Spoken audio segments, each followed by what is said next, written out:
It would be slightly amiss to suggest that this was just about better information for people. I mean, Action on Sugar is a campaign group that has a purpose of being anti-sugar, and I think what this really smacks of to me is a patronising attitude towards parents, and indeed mothers in particular.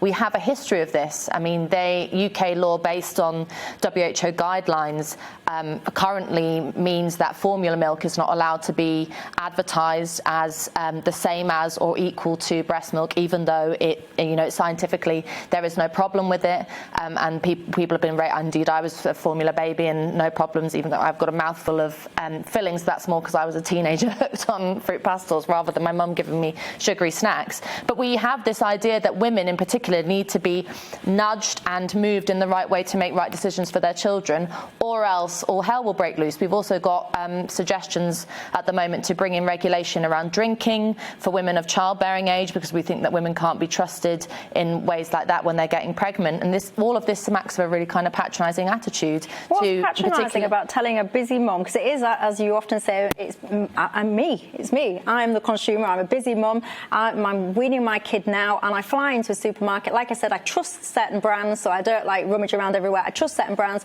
I look for what's on offer, and off I go. However, if this traffic light was on there with a red thing for me, my personal choice, my informed choice was, that's not for me, that's not for my kid, and I'll just go buy something else. I think what's patronising about informing me? I think that if people want to check the sugar content and stuff like that on their kids' food, they just flip it over and do it. I mean, it's on the time. I don't have time to do that. I think it's again slightly patronising to suggest that if women, and we do mainly talk about women here because women do most of the child rearing and the decisions in the supermarket, unfortunately, but that it's women either don't have the time or they don't care. I think it's delusional to suggest that this is just about more information to people. This is part of a wider, to use the phrase that everyone does, nannying state narrative that suggests that citizens can't make decisions on their own. They have to be nudged, whether it's taken away from the checkouts, put information on cigarette packets, now sugar on baby food. I mean, where does it end? Leave us alone.